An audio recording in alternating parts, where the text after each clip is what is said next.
ఏ నాయకుడికైనా ఏ పార్టీకైనా ఆ భయంలోంచి, ఆ నిరాశలోంచి, ఆ నిస్పృహలోంచి వచ్చిన మాటలుగా వాటిని మేము భావిస్తా ఉన్నాం. ఆయన కంటే గట్టిగా, ఆయన కంటే ఇంకా ఆయన భాషలోనే సమాధానం చెప్పే సత్తా మాకుంది. కానీ మా పెద్దలు కేసీఆర్ గారు చేసిన ఒక సూచన, వారు చెప్పిన మాట ఏమంటే, పొరపాటున కూడా అట్లాంటి భాష మనం మాట్లాడాల్సిన అవసరం లేదు, అట్లాంటి వ్యక్తుల గురించి మనం ప్రస్తావన చేయాల్సిన అవసరం లేదు, మనం చేసింది చెప్తే చాలు అనే మాట వారు మాకు దిశానిర్దేశం చేస్తూ ఉంటారు ఎప్పుడు. నేను అందుకే రేవంత్ రెడ్డి గారు నేను అడుగుతా ఉన్నా సూటిగా, నువ్వు నన్ను బూతులు తిట్టినా, నువ్వు నన్ను వ్యక్తిగతంగా తూలనాడినా, మీరున్నది ముఖ్యమంత్రి పదవిలో కాబట్టి నేను మిమ్మల్ని గౌరవంగానే మాట్లాడుతా ఉన్నా. రేవంత్ రెడ్డి గారిని నేను సూటిగా అడుగుతా ఉన్నా, హైదరాబాద్ అభివృద్ధికి గత 10 ఏళ్లలో బీఆర్ఎస్ ఏం చేసిందో, గత 2 ఏళ్లలో నీ ప్రభుత్వం ఏం చేసిందో చర్చకు మీరు సిద్ధమా అని నేను అడుగుతా ఉన్నా. అట్లాగే మున్సిపల్ మంత్రిగా ఆనాడు కేసీఆర్ గారి ప్రభుత్వంలో స్ట్రాటజిక్ రోడ్ డెవలప్మెంట్ ప్రోగ్రాం కింద 42 ఫ్లైఓవర్లు, అండర్ పాసులు ఇవన్నీ కూడా మేము నిర్మాణం చేసినాం. మా హయాంలో 36 పూర్తి చేసినాం. మీ ప్రభుత్వం వచ్చిన తర్వాత వాటిలో కొనసాగింపుగా ఇంకా 10%, 15% పని మిగిలితే వాటిని మీరు పూర్తి చేసి రిబ్బన్లు కట్ చేస్తా ఉన్నారు. మరి 2 ఏళ్ల నుంచి మీరు కొత్తగా ప్రారంభించిన, కొత్తగా మొదలుపెట్టిన ఫ్లైఓవర్లన్నీ, పూర్తి చేసినవన్నీ చర్చకు సిద్ధమా? ఎన్ని ఫ్లైఓవర్లు కట్టింది నీ ప్రభుత్వం అని అడుగుతా ఉన్నా. ఫ్లైఓవర్లు కాదు, కొత్తగా ఈ 2 ఏళ్లలో ఒక్క రోడ్డు అన్న కట్టినవా? 10 ఏళ్లలో మా ప్రభుత్వం దాదాపు 100 లింక్ రోడ్లు నిర్మాణం చేసింది. నువ్వు ఒక్క లింక్ రోడ్డు గాని, ఒక్క కొత్త రోడ్డు గాని నిర్మాణం చేసినవా అని నేను అడుగుతా ఉన్నా. అసలు కొత్త రోడ్డు వేయడం దేవుడెరుగు, ఉన్న రోడ్లకు గుంతలు పడితే ఒక గుంతనన్న పూడ్చిందా నీ ప్రభుత్వం అని చెప్పి నేను అడుగుతా ఉన్నా. సీఎం అంటే జేబులో కత్తెర పెట్టుకుని మేం కట్టిన ఫ్లైఓవర్లకు రిబ్బన్లు కట్ చేయడం కాదు. సీఎం అంటే కటింగ్ మాస్టర్ కాదు, సీఎం అంటే చీఫ్ మినిస్టర్. అందుకే చీఫ్ మినిస్టర్ లాగా ప్రవర్తించి తప్ప ఈ రకమైన అడ్డమైన మాటలు మాట్లాడవద్దని కోరుతా ఉన్నా. ఆనాడు కేసీఆర్ గారి ప్రభుత్వంలో అర్బన్ మిషన్ భగీరథలో భాగంగా హైదరాబాద్ వాసుల దాహార్తి తీర్చిందెవరో ప్రజలందరికీ తెలుసు. ఇవాళ నేను అడుగుతా ఉన్నా రేవంత్ రెడ్డి గారిని, మళ్ళీ మంచినీటి కష్టాలు తెచ్చి వాటర్ ట్యాంకర్ల మీద ఆధారపడే పరిస్థితి తెచ్చింది నీ కాంగ్రెస్ ప్రభుత్వం, అవునా కాదా? చర్చకు మీరు సిద్ధమా? కేసీఆర్ గారి నాయకత్వంలో 20,000 లీటర్లు ఫ్రీ వాటర్ ఇస్తే హైదరాబాద్ లో ఇవాళ వాటికి మీరు బిల్లులు ఇస్తున్న మాట వాస్తవమా కాదా? చర్చకు మీరు సిద్ధమా? హైదరాబాద్ లో ఈ శానిటేషన్ సమస్య, అంటే చెత్త సమస్య పరిష్కారానికి కేసీఆర్ గారి నాయకత్వంలో స్వయంగా కేసీఆర్ గారు కూడా ఒక ఏరియా ఎంచుకొని ఆ ఏరియాకి తాను కూడా ముఖ్యమంత్రిగా బాధ్యత వహించి, అట్లాగే ప్రతి ఐఏఎస్ అధికారిని, ఐపీఎస్ అధికారిని కూడా హైదరాబాద్ 400 భాగాలుగా విభజించి ఒక్కొక్క యూనిట్ కి ఒక్కొక్క ఐఏఎస్, ఐపీఎస్ అధికారిని నియమించి మంత్రిని, ఎమ్మెల్యేని, ఎంపీని, ఎమ్మెల్సీని అందరినీ బాధ్యులు చేసి తాను కూడా బాధ్యత తీసుకొని స్వచ్ఛ హైదరాబాద్ అనే కార్యక్రమానికి శ్రీకారం చుట్టి ఆనాడు వేల సంఖ్యలో స్వచ్ఛ ఆటోలు ప్రవేశపెట్టిన విషయం నీకు తెలియదా? నీ ప్రభుత్వం వచ్చినాక ఈ 2 ఏళ్లలో ఒక్కటంటే ఒకటి కొత్త ఆటో కనీసం ప్రవేశపెట్టినవా? చెప్పగలుగుతావా? కేసీఆర్ గారి ప్రభుత్వంలో ఆనాడు 3,000 మెట్రిక్ టన్నులు పర్ డే చెత్త సేకరణ చేస్తే మేము వచ్చినాడు, తర్వాత మేము పెంచిన ఈ ఎఫిషియెంట్ కార్యక్రమం వల్ల అది 7,500 మెట్రిక్ టన్నుల సామర్థ్యానికి పెరిగింది. ప్రతిరోజు చెత్త కలెక్షన్ 3,000 నుంచి 7,500 టన్నులకు పెంచింది కేసీఆర్ ప్రభుత్వమా కాదా? అసలు నీ ప్రభుత్వం వచ్చినాక నువ్వు శానిటేషన్ మీద చేసింది ఏంది చెప్పే సత్తా నీకుందా అని అడుగుతా ఉన్నా. అట్లాగే మా ప్రభుత్వం ఉన్నప్పుడు కేసీఆర్ గారి నాయకత్వంలో స్వచ్ఛ సర్వేక్షణ అని కేంద్ర ప్రభుత్వం ఒక పథకం చేస్తుంది, ఒక సర్వే చేస్తుంది. స్వచ్ఛ సర్వేక్షణ లో మా మున్సిపల్ డిపార్ట్మెంట్ ఆనాడు 34 అవార్డులు సాధించింది. బెస్ట్ మెట్రోగా హైదరాబాద్ అవార్డులు సాధించింది. 5 ఏళ్ల పాటు వరుసగా best quality of living in India ఉన్న నగరం ఏంది అని మెర్సర్ అనే సంస్థ సర్వే చేస్తే నంబర్ 1 సిటీగా హైదరాబాద్ వచ్చింది. ఈ అన్ని విషయాల్లో చర్చకు నువ్వు సిద్ధమా నేను అడుగుతా ఉన్నా. మా ప్రభుత్వం ఉన్నప్పుడు స్ట్రాటజిక్ నాలా డెవలప్మెంట్ ప్రోగ్రామ్ అని పెట్టాం, ఒక 2,000 కోట్లు ఖర్చు చేసినాం. నీ ప్రభుత్వం వచ్చినాక రూపాయి ఖర్చు చేసినావా ఎస్ఎన్డిపి కింద? నేను సవాల్ చేస్తున్నా, చర్చకు సిద్ధమా అని అడుగుతా ఉన్నాం. 10 ఏళ్లు కేసీఆర్ గారి నాయకత్వంలో హైదరాబాద్ ను ఒక క్లీన్ సిటీగా తీర్చిదిద్దితే ఇవాళ దాన్ని మురికి కూపం చేసింది నీ ప్రభుత్వం కాదా? ముఖ్యమంత్రిగానే కాదు, మున్సిపల్ మంత్రిగా కూడా మీరు విఫలమైన మాట వాస్తవమా కాదా నేను అడుగుతా ఉన్నా. 10 ఏళ్లలో కేసీఆర్ గారి ప్రభుత్వం 1,00,000 డబుల్ బెడ్రూమ్ ఇల్లు కట్టింది. హైదరాబాద్ లో, ఒక్క హైదరాబాద్ లో 1,00,000 డబుల్ బెడ్రూమ్ ఇల్లు కట్టింది. ఇవాళ నేను రేవంత్ రెడ్డి గారిని అడుగుతా ఉన్నా, మేము 1,00,000 డబుల్ బెడ్రూమ్ ఇల్లు కడితే నువ్వు కనీసం ఒక్క ఇల్లు కట్టినావా 2 ఏళ్లలో హైదరాబాద్ లో? దమ్ముందా? సమాధానం చెప్తావా? చర్చకు వస్తావా అని నేను అడుగుతా ఉన్నా.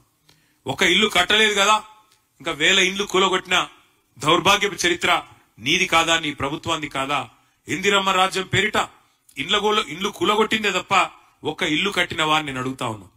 అట్లాగే హైదరాబాద్ మెట్రోను పూర్తి చేసింది మా ప్రభుత్వం.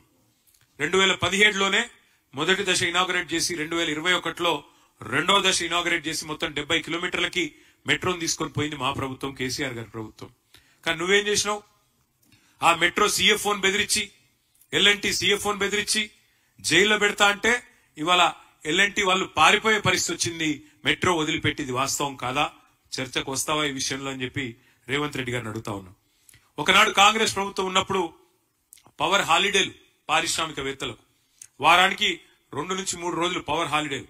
ఆ పరిస్థితి తీసేసి 24 గంటలు నాణ్యమైన కరెంట్ ఇచ్చింది కేసీఆర్ గారి ప్రభుత్వం. మొత్తం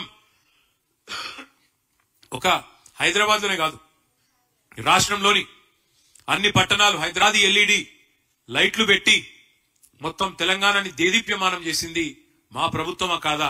ఈ విషయంలో చర్చకు వస్తావా? ఈ 2 ఏళ్లలో నీ ప్రభుత్వం ఒక్క LED లైట్ అన్న ఎక్కడన్నా పెట్టిందా? చర్చకు వస్తావా రేవంత్ రెడ్డి అని నేను అడుగుతా ఉన్నా.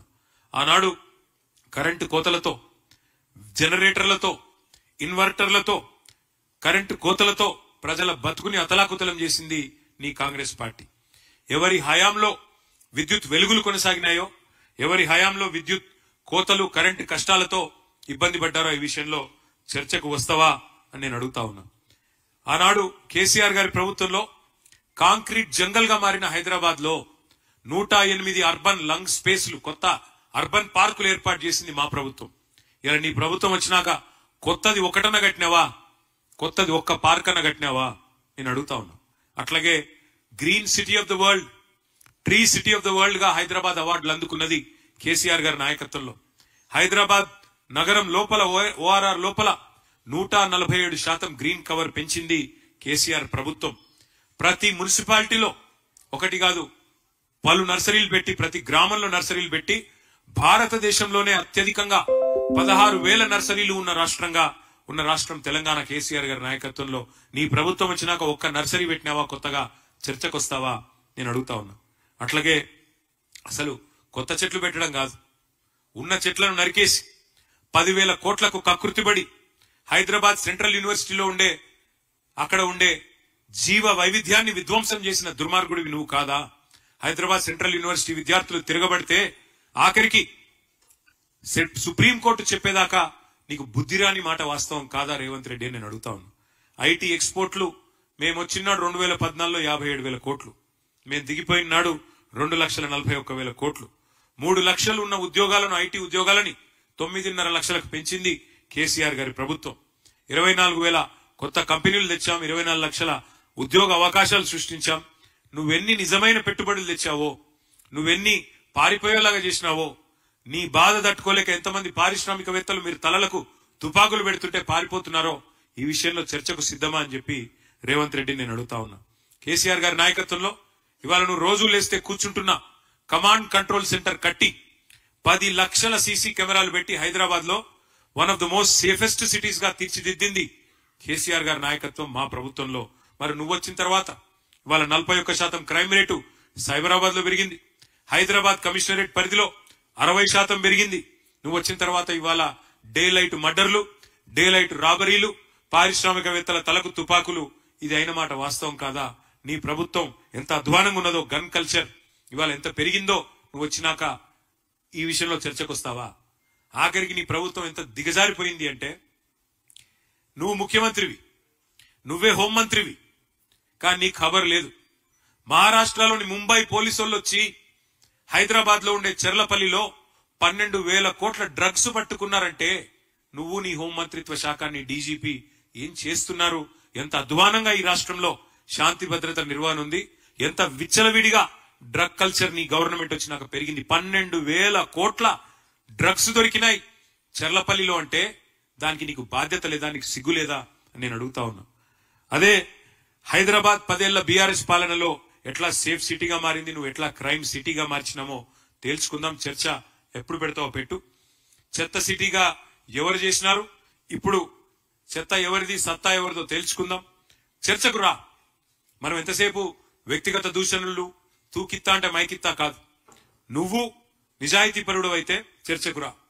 ప్లేసు నీ ఇష్టం, టైం నీ ఇష్టం, డేట్ నీ ఇష్టం. నువ్వు రమ్మంటే పక్కనే కమాండ్ కంట్రోల్ సెంటర్కి వస్తా. లేదు నా జూబ్లీహిల్స్ ప్యాలెస్ కెరా అంటే జూబ్లీహిల్స్ ప్యాలెస్ కి వస్తా. కాదు గాంధీ భవన్ రమ్మంటే అక్కడికి కూడా వస్తా. లేదా అసెంబ్లీ పెడతావా పెట్టు, అసెంబ్లీలో అయినా సరే మొత్తం రాష్ట్ర ప్రజలు చూస్తారు. దేనికైనా మేము రెడీ. కేసీఆర్ గారి శిష్యులుగా తప్పకుండా అన్ని విషయాలు కూడా అన్ని తేటతెల్లం చేస్తాం, ప్రజల ముందు పెడతామని చెప్పి కూడా నేను విజ్ఞప్తి చేస్తా ఉన్నా. ఇక మొన్నటి నుంచి ముఖ్యమంత్రి గారు ఆయన శిష్య బృందం ఒకటే పట్టుకున్నారు. జూబ్లీహిల్స్ లేదు, అభివృద్ధి కాలేదు, మేమేదో చేస్తాం, మాకు అవకాశం ఇవ్వండి అని ఉదరగొట్టే ఉపన్యాసాలు ఇస్తున్నారు. అందుకే జూబ్లీహిల్స్ లో 10 ఏళ్లలో కేసీఆర్ గారి నాయకత్వంలో స్వర్గీయ మాగంటి గోపీనాథ్ గారు ఎమ్మెల్యేగా ఉన్నప్పుడు నేను మున్సిపల్ మంత్రిగా, మా సహచర మంత్రివర్యులు ఆనాడు సనత్ నగర్ శాసనసభ్యులు అన్న శ్రీనివాస్ యాదవ్ గారు, అట్లాగే మా పద్మరావు గారు, మా మహమూద్ అలీ గారు, మేమందరం కలిసి హైదరాబాద్ లో ముఖ్యంగా జూబ్లీహిల్స్ లో ఏం చేసినామో, ఎందుకంటే ఎప్పుడైనా జవాబుదారీతనంతో ఏ పార్టీ అయినా ఉండాలి. ఇవాళ మేము ఈ రిపోర్ట్ ప్రజల ముందు పెడుతున్నాం, మీడియా ద్వారా ప్రజల ముందు పెడుతున్నాం. ఈ రిపోర్ట్ ఇంటింటికి కూడా పంపిస్తాం. ఇందులో తప్పులుంటే దయచేసి మీడియాను కూడా నేను అడుగుతా ఉన్నా, ఎత్తి చూపండి. తప్పులుంటే మేము దేనికైనా మేము రెడీ అని కూడా నేను చెప్తా ఉన్నా. We will start the presentation. ఇప్పుడు ప్రెజెంటేషన్ స్టార్ట్ చేస్తాం. 2014 నుంచి 23 వరకు, అంటే మేము 9.5 ఏళ్లు ప్రభుత్వంలో ఉన్నాం. దాన్ని ఏ రకంగా ముందుకు తీసుకొని పోయినామో నేను చెప్పే ప్రయత్నం నేను చేస్తా. మొత్తం మా 9.5 ఏళ్ల ప్రభుత్వంలో ఒక్క జూబ్లీహిల్స్ నియోజకవర్గమే ఇది నేను చెప్పేది, హైదరాబాద్ కాదు. ఒక్క జూబ్లీహిల్స్ నియోజకవర్గానికే 2,12,862 మందికి లాభం చేకూరుస్తూ మొత్తం బీఆర్ఎస్ ప్రభుత్వం కేసీఆర్ గారి నాయకత్వంలో స్వర్గీయ మాగంటి గోపీనాథ్ గారి చొరవతో, మా సహచర మంత్రివర్యుల చొరవతో ఖర్చు చేసింది మొత్తం 5,328 కోట్లు. లబ్ధిదారులు 2,12,862. ఇక్కడ మీకు వివరంగా నేను ఒక్కొక్క సెక్టర్ కూడా చెప్పే ప్రయత్నం చేస్తా. అన్నిటికన్నా ముఖ్యమైనది హైదరాబాద్ లాంటి మహానగరంలో ప్రజా రవాణా. అది పబ్లిక్ ట్రాన్స్పోర్ట్ కావచ్చు, అట్లాగే రోడ్స్ కావచ్చు, అట్లాగే ఫ్లైఓవర్లు కావచ్చు, మెయింటెనెన్స్ కావచ్చు, వాటికి సంబంధించి ఒక మెట్రో హైదరాబాద్ మహానగరంలో ఏదైతే కేసీఆర్ గారి నాయకత్వంలో మనం నిర్మాణం చేసుకున్నామో, జూబ్లీహిల్స్ నియోజకవర్గ పరిధిలో మొత్తం మీరు చూసినట్టయితే అమీర్పేట నుంచి యూసుఫ్ గూడ దాకా మొత్తం చూస్తే మెట్రో రైల్ జూబ్లీహిల్స్ లో 8.4 కిలోమీటర్స్. అందులో అమీర్పేట నుంచి యూసుఫ్ గూడ 2.8 కిలోమీటర్స్, పంజగుట్ట నుంచి భరత్ నగర్ దాకా 5.6 కిలోమీటర్స్. ఒక మెట్రో మీద మనం చేసిన ఖర్చు 1,722 కోట్లు. 1,722 కోట్లు. అట్లాగే కాంప్రిహెన్సివ్ రోడ్ మేనేజ్మెంట్ ప్రోగ్రామ్ కింద సిఆర్ఎంపీ కింద మరి ఎంపిక చేసిన ముఖ్యమైన రహదారులన్నింటినీ కూడా జూబ్లీహిల్స్ నియోజకవర్గంలో 408 కోట్ల రూపాయలతో అభివృద్ధి చేయడం జరిగింది కేసీఆర్ గారి ప్రభుత్వంలో. అట్లాగే ఎస్ఆర్డిపి కింద స్ట్రాటజిక్ రోడ్ డెవలప్మెంట్ ప్రోగ్రామ్ కింద మరి షేక్పేట్ ఫ్లైఓవర్ ఎప్పటి నుంచో కల ఆ ప్రాంతంలో 333 కోట్ల రూపాయలతో దాన్ని కూడా నిర్మించింది కేసీఆర్ ప్రభుత్వం. అయితే ఇక్కడ ముఖ్యమైన పాయింట్ నేను చెప్పాలి, 2,463 కోట్లు మేము చేసిన ఖర్చు. కానీ మీరు గుర్తుపెట్టుకోవాల్సిన ముఖ్యమైన పాయింట్ ఏంటి అంటే, ప్రతి దానికి కూడా ఒక ఇన్వెస్ట్మెంట్, ఒక రూపాయి ప్రభుత్వం పెడితే దానివల్ల ఒనగూరిన ప్రయోజనం ఎంత అనేది ఆలోచించాలి.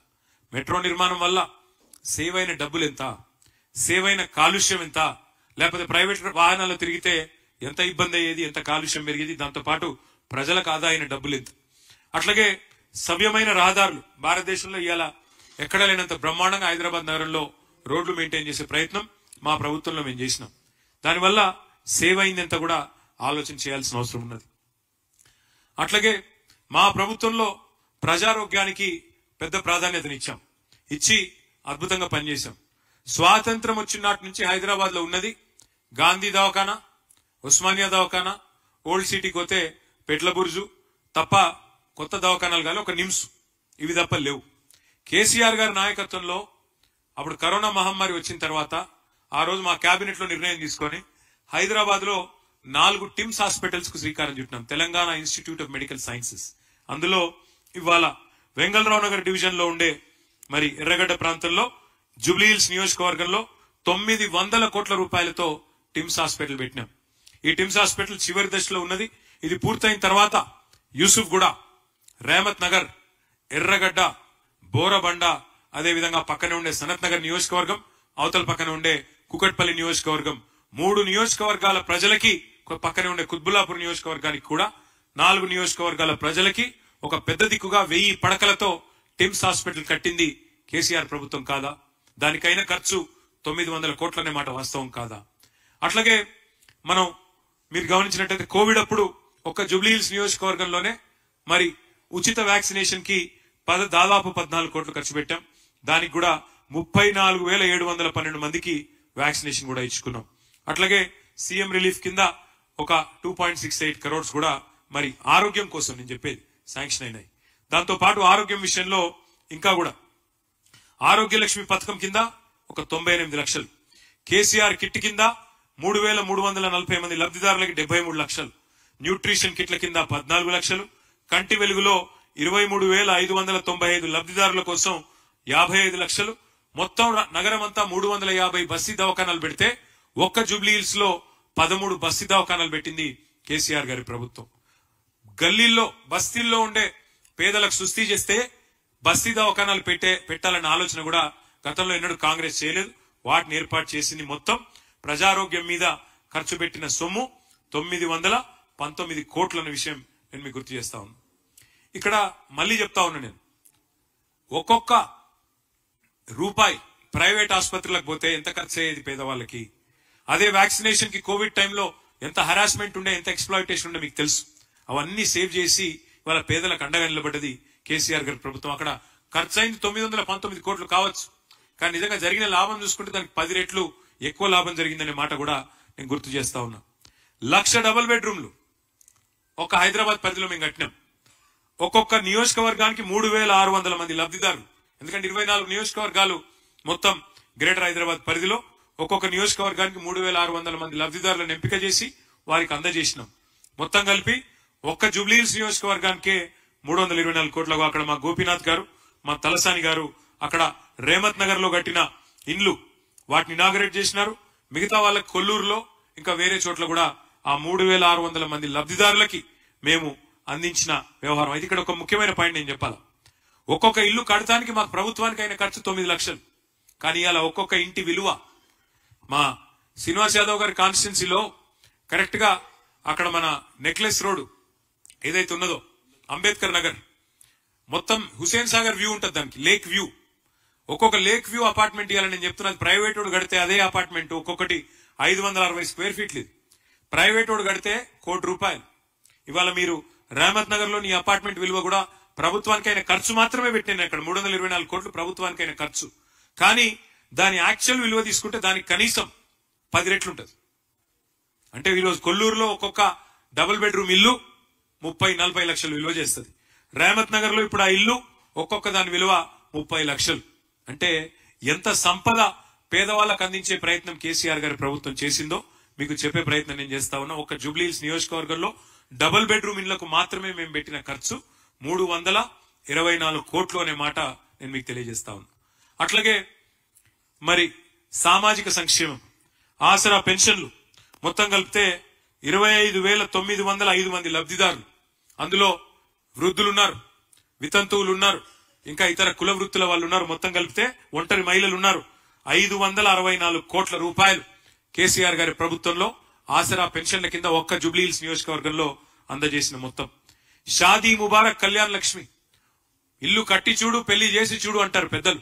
అంటే లగ్గం చేస్తే ఆ కుటుంబం మారిపోతుంది, అప్పుల పాలైపోతుంది అనే ఉద్దేశం కోసం ఎంత కష్టమో చెప్పేందుకు ఆ మాట అన్నారు. ఇవాళ ఒక స్కీమ్ తెచ్చి ఎన్ని పేద కుటుంబాలకు అండగా నిలబడి ఆ కుటుంబంలో ఉండే ఆడపిల్లకి గౌరవంగా పెళ్లి చేసే పరిస్థితి తెచ్చింది కేసీఆర్ గారు. ఖర్చు పెట్టింది 63 కోట్లే కావచ్చు, కానీ దాని వల్ల జరిగిన లాభం ఎంత, ఆ కుటుంబాలకు వచ్చిన ధీమా ఎంత ఆలోచించమని కోరుతా ఉన్నా. ఒక్క జూబ్లీహిల్స్ నియోజకవర్గంలో 63 కోట్లు 6,320 మంది లబ్ధిదారులకి కళ్యాణ లక్ష్మి షాదీ ముబారక్ ద్వారా అందించింది కేసీఆర్ గారి ప్రభుత్వం. బతుకమ్మ చీరలు ఒక్క జూబ్లీహిల్స్ నియోజకవర్గంలో 45.25 కోట్లు, 45 కోట్ల 25 లక్షల రూపాయలు. ఇవాళ బతుకమ్మ చీర బంధు, రంజాన్ తోఫా బంధు, కేసీఆర్ కిట్టు బంధు, అట్లాగే క్రిస్మస్ గిఫ్ట్ కూడా బంధు. అది రేవంత్ రెడ్డి గారి కాంగ్రెస్ ప్రభుత్వం యొక్క గొప్పతనం. ఇక ఇంకా సామాజిక కార్యక్రమాలు తీసుకుంటే దళిత బంధు 106 మంది లబ్ధిదారులు జూబ్లీహిల్స్ నియోజకవర్గంలో వారికి అందించింది 10.6 కోట్లు, ఒక్కొక్కరికి 10 లక్షల రూపాయలు అందించింది కేసీఆర్ ప్రభుత్వం. బీసీ బంధు దాని కింద 6 కోట్లు 605 మంది లబ్ధిదారులకు 6 కోట్లు అందించడం జరిగింది. రంజాన్ క్రిస్మస్ వేడుకల కోసం 1,11,610 మంది లబ్ధిదారులు క్రిస్మస్ గిఫ్ట్, రంజాన్ తోఫా, అట్లాగే వేడుకల కోసం ఇఫ్తార్ల కోసం మొత్తం కలిపి 14 కోట్లు ఖర్చు చేయడం జరిగింది. అన్నపూర్ణ క్యాంటీన్లు హైదరాబాద్ లో ఉండే గరీబోళ్లకు, హైదరాబాద్ లో ఉండే 3 పూటలు పనిచేసుకునే కార్మికుల కోసం ప్రవేశపెట్టిన అద్భుతమైన పథకం అన్నపూర్ణ. దానికి మా పార్టీ నాయకుల పేర్లు పెట్టుకోలేము, అన్నపూర్ణ అని పెట్టినాం, దేవత పేరు పెట్టినాం. రేవంత్ రెడ్డి వచ్చినాక అన్నపూర్ణ కూడా తీసేసి తన పేరు ఇందిరమ్మ క్యాంటీన్ అని పెట్టుకున్నాడు. పేరు మార్చిండు తప్ప అక్కడ మారిందేమీ లేదు. ఇంకా అన్నం క్వాలిటీ దెబ్బతిన్నది. దానికి కూడా ఖర్చు పెట్టింది 2 కోట్ల రూపాయలు ఒక్క జూబ్లీహిల్స్ కాన్స్టిట్యున్సీలో మాత్రమే. మొత్తం ఆ రకంగా సంక్షేమానికి ఒక్క జూబ్లీహిల్స్ నియోజకవర్గంలో ఖర్చు పెట్టింది 705 కోట్లు. లబ్ధిదారులు 1,44,694 మంది అని చెప్పి నేను మీకు విజ్ఞప్తి చేస్తా ఉన్నా. అట్లాగే విద్య, ఎడ్యుకేషన్ చాలా ఇంపార్టెంట్ సబ్జెక్ట్. ఇక ఇది మీ జూబ్లీహిల్స్ నియోజకవర్గంలోని టిమ్రిస్ స్కూల్. ముస్లిం ఆడపిల్లల కోసం, ముస్లిం మగపిల్లల కోసం 204 స్కూల్స్ పెట్టింది కేసీఆర్ ప్రభుత్వం. అందులో ఇది జూబ్లీహిల్స్ నియోజకవర్గంలోని టిమ్రిస్ స్కూల్. ఇక్కడ దీని ఒక్కదాని కోసమే ఇవాళ మీరు చూసినట్టయితే అట్లాగే అక్కడ ఉండే మిగతా ఎస్సీ, ఎస్టీ, బీసీ, మైనారిటీ గురుకుల పాఠశాలల నిర్వహణ కోసం జూబ్లీహిల్స్ లో ఖర్చు చేసింది 51 కోట్ల రూపాయలు. అక్కడ హిందువులు ఉన్నారు, ముస్లింలు ఉన్నారు, క్రిస్టియన్లు ఉన్నారు, దళితులు ఉన్నారు, గిరిజనులు ఉన్నారు, అన్ని కులాలు అన్ని మతాల వాళ్ళు ఉన్నారు. సెంటర్ ఫర్ దళిత్ స్టడీస్ భారతదేశంలో ఎక్కడా లేదు. అద్భుతమైన బిల్డింగ్ 36 కోట్ల అంచనా వ్యయంతో బోరబండలో బ్రహ్మాండంగా 95% వరకు మేము పూర్తి చేసినాం. మహానుభావుడు డాక్టర్ బాబాసాహెబ్ అంబేద్కర్ నిలువెత్తు విగ్రహం కూడా పెట్టుకున్నాం. మొత్తం దళితుల స్థితిగతుల మీద అధ్యయన కేంద్రాన్ని కూడా చాలా చక్కగా 36 కోట్లతో నిర్మాణం చేసి హైదరాబాద్ లో ఉన్న ఒకే ఒక్క సెంటర్ ఇది, centre for Dalit studies in Borabanda. దాన్ని కూడా నిర్మాణం చేసుకున్నాం. అట్లాగే 2 అంగన్వాడీ కేంద్రాలు కూడా మనం నిర్మాణం చేసుకున్నాం. దానికైన ఖర్చు 49 లక్షలు. మొత్తం కలిసి ఓన్లీ మౌలిక సదుపాయాల కల్పన కోసం పాఠశాలల్లో చేసిన ఖర్చు 87 కోట్లు. అట్లాగే మరి ఇంకా ఇతర రంగాల్లో చూసినట్టయితే మనం హైదరాబాద్ లో ఒక ఫంక్షన్ చేసుకోవాలంటే, ఒక ఫంక్షన్ హాల్ తీసుకోవాలంటే రోజుకు 1,00,000-2 లక్షలు ఖర్చు అవుతుంది. అందుకే మల్టీపర్పస్ కమ్యూనిటీ హాల్ కట్టింది కేసీఆర్ ప్రభుత్వం జీహెచ్ఎంసీ ఆధ్వర్యంలో. దానికోసం 17 కోట్ల 30 లక్షల రూపాయలు మనం ఇక్కడ ఓన్లీ జూబ్లీహిల్స్ నియోజకవర్గంలో ఖర్చు పెట్టడం జరిగింది. అక్కడే మన రేమత్ నగర్ లో ఇంకా ఇతర డివిజన్లలో వాటిని ఖర్చు పెట్టినాం. ఇక ఇతర నిర్మాణాలు కమ్యూనిటీ హాల్స్ ఇతరత్ర వాటికి ఒక 18 కోట్ల స్వర్గీయ గోపీనాథ్ గారి నాయకత్వంలోనే చేసుకున్నాం. ఎల్ఈడి లైట్స్ నిర్వహణ కోసం 5 కోట్లు, సీసీ కెమెరాల కోసం 2.7 కోట్లు. ఇవన్నీ కేవలం జూబ్లీహిల్స్ నంబర్లు, నేను చెప్పేది జూబ్లీహిల్స్ కాన్స్టిట్యుయెన్సీ నంబర్లు మాత్రమే అని చెప్పి నేను మీకు విజ్ఞప్తి చేస్తా ఉన్నా. అట్లాగే ఎలక్ట్రిసిటీ కేసీఆర్ గారి ప్రభుత్వం రాకముందు మరి ఎట్లా ఉండే ఎలక్ట్రిసిటీ పరిస్థితి హైదరాబాద్ లో మీకు తెలుసు. ఎంత అధ్వానంగా, అసలు రోజుకి 9 గంటలు పవర్ కట్స్. హైదరాబాద్ లో ఏదైనా అపార్ట్మెంట్ పోతే డీజిల్ గబ్బురాని అపార్ట్మెంట్ ఉండకపోతుండే, జనరేటర్లు ఎక్కడికక్కడ లేకపోతే అక్కడ లిఫ్ట్ కూడా నడవని పరిస్థితి. జనరేటర్లు లేకుండా, ఇన్వర్టర్లు లేకుండా అద్భుతంగా సంవత్సరం లోపలనే హైదరాబాద్ ని కాంతిమయం చేసింది. 24 గంటలు కరెంటు తెచ్చింది కేసీఆర్ గారి నాయకత్వం. అందులో భాగంగా హైదరాబాద్ ని ఒక ట్రాఫిక్, ఒక ఎలక్ట్రిసిటీ ఐలాండ్ గా, అంటే 3 వైపులా ఎక్కడికక్కడ మొత్తం హైదరాబాద్ గా బయట దేశంలో ఎక్కడ కరెంటు పోయినా గానీ హైదరాబాద్ లో మాత్రం ఒకవైపు గ్రిడ్ ఫెయిల్ అయినా మరొక వైపు నుంచి అందుకునే విధంగా హైదరాబాద్ ను ఒక ఐలాండ్ గా క్రియేట్ చేసి మరి అద్భుతంగా 24 గంటల సరఫరా అందించింది కేసీఆర్ గారి నాయకత్వం. మరి దానిలో భాగంగా జూబ్లీహిల్స్ నియోజకవర్గంలో సబ్ స్టేషన్లు 10 కట్టుకున్నాం. దానికి 455 కోట్లు. ఉచిత విద్యుత్ కూడా ఇవాళ పెద్ద వీళ్ళు ఇచ్చినట్టు పోజు కొడతారు. నాయి బ్రాహ్మణులకు, రజకులకు చిన్న చిన్న సెలూన్లకు, లాండ్రీ షాపులకు, దళితులకు, గిరిజనులకు 200 యూనిట్ల దాకా ఫ్రీ కరెంట్ ఏదైతే అందజేశామో దానికైన ఖర్చు ఒక 50 కోట్లు. మొత్తం చూస్తే 505 కోట్లు ఎలక్ట్రిసిటీ మీద ఖర్చు పెట్టుకున్నాం జూబ్లీ హిల్స్ నియోజకవర్గంలో. ఇంటింటికి తాగునీరు ఇవ్వడానికి హెచ్ఎండబ్ల్యూఎస్ఎస్బి ఆధ్వర్యంలో మొత్తంగా చూసినట్టయితే మరి ఓవరాల్ గా 20,000 లీటర్లు ఫ్రీ వాటర్ ఇచ్చింది కేసీఆర్ గారి నాయకత్వం. హైదరాబాద్ లో ఉండే బస్తీల్లో ఉండే పేదలకి 20,000 లీటర్ల ఫ్రీ వాటర్. దానికైన ఖర్చు మొత్తం 15,000 కనెక్షన్లకు 30 కోట్లు. అట్లాగే కొత్త రిజర్వాయర్ల నిర్మాణానికి, పైప్ లైన్ల నిర్మాణానికి మొత్తం జూబ్లీ హిల్స్ నియోజకవర్గంలో 9.5 ఏళ్లలో చేసిన ఖర్చు 150 కోట్లు. మొత్తం కలిపితే 180 కోట్లు మంచినీళ్ల మీద వ్యయం చేసింది కేసీఆర్ గారి ప్రభుత్వం జూబ్లీ హిల్స్ నియోజకవర్గంలో. అట్లాగే డ్రైనేజ్ సమస్య పరిష్కారానికి స్వర్గీయ గోపీనాథ్ గారి నాయకత్వంలో ఒక 75 కోట్లు వివిధ రూపాల్లో ఎస్ఎన్డిపి కింద ఇంక ఇతరత్ర పర్మనెంట్ సొల్యూషన్ కోసం 75 crores ఖర్చు చేసినాం. మిగతాయి కూడా యూసుఫ్ గూడలో కూడా ఒక 12 కోట్లు మంజూరు చేశాం. కానీ వాటి పనులు ప్రారంభించే లోపలనే మా ప్రభుత్వం పోయింది. దానివల్ల ఇబ్బంది అయింది. కానీ లేకపోతే ఎస్ఎన్డిపిలో 75 కోట్లు జూబ్లీ హిల్స్ కాన్స్టిట్యున్సీలో కూడా ఖర్చు పెట్టుకున్నాం. అట్లాగే పర్యావరణం, పచ్చదనం, పార్కులు, వాటి నిర్వహణ మీరు చూసినట్టయితే పార్కుల సుందరీకరణ, వాటి కోసమే దాదాపు జూబ్లీ హిల్స్ లోని కళ్యాణ్ నగర్ లో ఇతర ప్రాంతాల్లో 20 కోట్లు ఖర్చు పెట్టుకున్నాం. తర్వాత మెయింటెనెన్స్, డిజాస్టర్ రెస్పాన్స్ ఫోర్స్ అని పెట్టిందే కేసీఆర్ గారి ప్రభుత్వం. ఆనాడు ఏ సిటీకి లేని విధంగా డిఆర్ఎఫ్ పెట్టింది కేసీఆర్ ప్రభుత్వం. వాటి నిర్వహణ కోసం అంటే ఎమర్జెన్సీలో డిజాస్టర్ రెస్పాన్స్ ఉండాలి అని చెప్పి దాని పేరు హైడ్రా అని మార్చి